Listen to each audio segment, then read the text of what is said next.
E nós falamos aqui hoje no 3 em 1 sobre o pedido do PSOL para arquivar o PL da anistia depois das explosões lá em Brasília na quarta-feira. Na contramão, o deputado federal Eduardo Bolsonaro tenta manter esse projeto de lei de pé. E a Marília Ribeiro vai trazer as informações para a gente agora.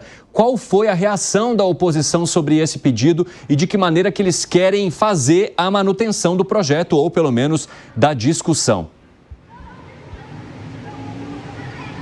Pois é, né, Evandro? Como você disse, muitos parlamentares querem que esse projeto seja arquivado, mas outros querem que ele dê continuidade, sim, que ele consiga avançar dentro do Congresso Nacional. E o deputado Eduardo Bolsonaro, ele fez uma extensa publicação nas suas redes sociais. Nós até fizemos uma arte para que a gente possa acompanhar os principais trechos dessa nota que foi publicada por ele. Ele acabou criticando o que ele chamou de narrativas falsas e oportunistas e defendeu esse projeto de lei da anistia, né, que dá anistia aos investigados do dia 8 de janeiro, dos ataques do dia 8 de janeiro, na sede dos três poderes em Brasília. Segundo ele, é precipitada e irresponsável vincular as explosões na Praça dos Três Poderes ao ex-presidente Jair Bolsonaro e também à direita brasileira. Ainda de acordo com Eduardo Bolsonaro, ele defende que a ação do homem-bomba tratou-se de um suicídio e não de um ataque aos poderes. Para o deputado, a distorção dos fatos tem um propósito malicioso de atrapalhar o projeto da anistia.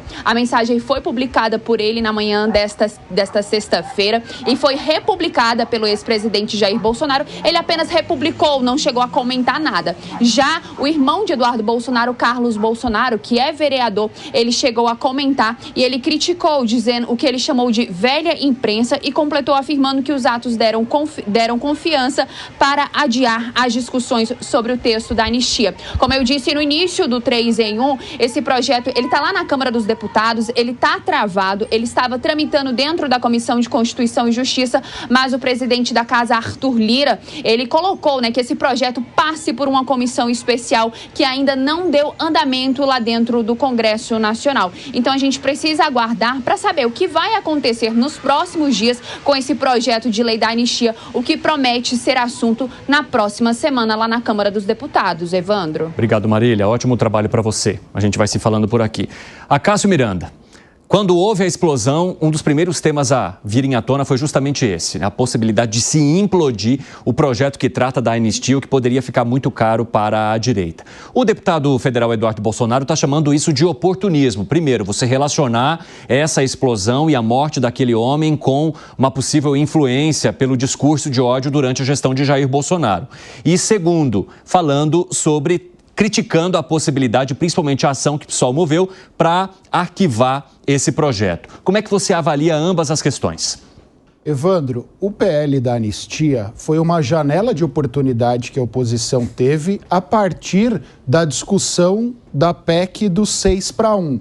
Por quê? Eles perceberam que a PEC passaria, mas se tivesse a ajuda da oposição, essa aprovação seria mais fácil. Então eles colocaram na mesa a discussão relacionada ao PL da anistia. A situação não estava muito confortável com isso, mas entendeu por bem pagar o preço.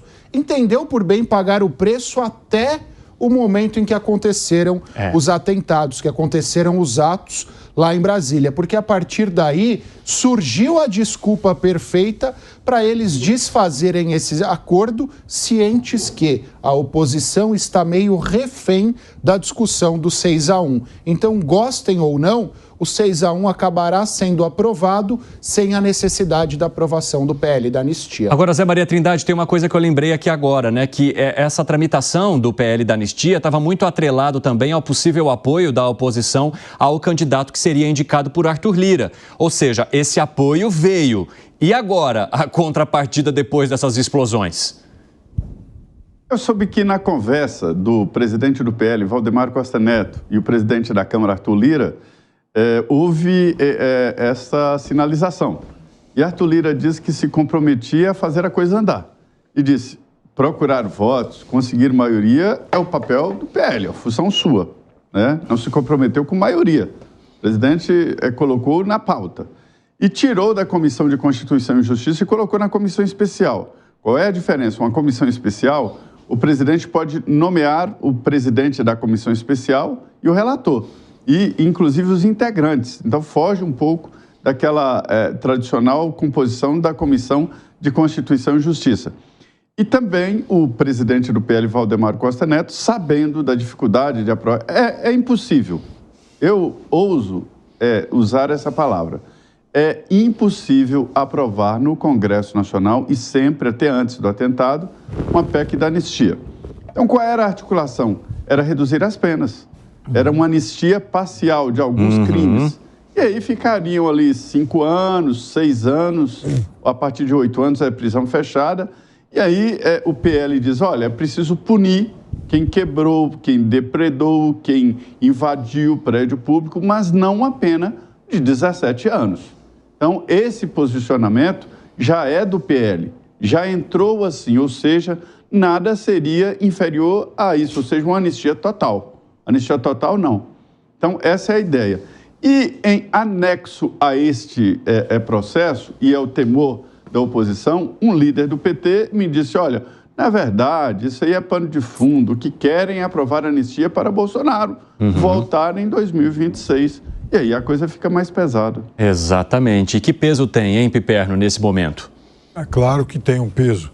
E eu sempre fui, desde o primeiro momento, absolutamente contrário a essa PEC, que eu acho algo indecente. Veja, agora há pouco o Bruno Pinheiro falava do hacker de Jundiaí, que é mais um que frequentou lá os célebres acampamentos, né? Então, foi de lá, desses acampamentos, que saíram, por exemplo, os baderneiros que incendiaram a cidade, enfim, boa parte da cidade no dia da diplomação do Lula, 12 de dezembro. De lá, por exemplo, saíram aqueles criminosos que tentaram explodir o aeroporto de Brasília. De lá que saíram os golpistas do 8 de janeiro. Então, de lá saiu muita gente. Então, aquilo era, assim, um viveiro de golpistas, de criminosos em potencial. Então, não há razão para agora a sociedade transigir com eles. Foram condenados, tem que cumprir as condenações, sim. Até brinquei aqui, reafirmo isso, Xandão neles. Não dá para tergiversar em relação a essa turma. Fala, Segré. Que foi que você estava fazendo os bicos aí? Que me parece desmedido uma pessoa matar e desquartejar o marido e estar em liberdade cumprindo menos de 8 anos, e uma pessoa que escreveu perdeu Mané com um batom, estar cumprindo 17 e até onde eu sei não tem condenação efetiva ainda, está presa preventivamente. Então me parece um pouco, não digo injusto, eu não entro no mérito jurídico da coisa. Conheço muita gente que foi nos quartéis e não tem nenhuma patologia de bandidagem, nada. Era algumas pessoas, concordo com o Piperno, podem ter essa tentativa sim, mas tinha outras que estavam aí manifestando uma frustração sobre a realidade desse momento. Isso não converte eles nem em terroristas, nem em golpistas, nem em bandidos, apenas eram pessoas que estavam aí. Da mesma maneira que a lei da anistia, eu não concordo com a anistia geral para alguém que deturpou questões de patrimônio público-privado e tentou, inclusive, uma saída. Fico um pouco frustrado porque essa mesma isonomia não se aplicou quando, em 2017, um monte de baderneiros incendiaram 3 ministérios, colocaram, inclusive, em risco pessoas, incendiaram Câmara de Deputados, teve feridos e tudo, e nesse momento, pedindo, inclusive, a saída do presidente Temer, da mesma forma, foram considerados um ativismo político e mais nada. Ficaram lá 70 dias lá. Não tem a ver. Não, mas é que, Piperno, até você não me provar que as pessoas que estavam na praça estavam nos quartéis, ou que as pessoas que estavam no quartéis estavam na praça, é um vínculo hipotético. Não estou justificando, de novo. Conheço pessoas que estavam lá e não são bandidas. E conheço pessoas que não estavam lá e que estavam na praça quebrando tudo. Isso está errado. Não deve ter anistia para aquele que cometeu um delito. Isso, na minha opinião. O que sim me parece que a dosimetria da pena é um pouco desigual considerando outras questões. E aí se vinha, e de novo, errada o nome. A PEC da anistia não pode ser da anistia porque não ia ser anistia, ia ser a diminuição de pena. Da mesma forma que 6x1 não é 6x1 porque ninguém trabalha 6 dias e folga um. Ô Segré. Arremate aí, Zé. Segré, esse debate, ele é feito também no Supremo Tribunal Federal. Alguns ministros, e já recebi avaliações de que não foi muito simples definir esses 17 anos. E o complicador geral é o seguinte, o Supremo, isso não é segredo para ninguém, está se preparando para concluir esse inquérito e chamar os líderes. E se essas pessoas pegaram 17 anos, os líderes vão pegar quantos anos? 30, 40, prisão perpétua?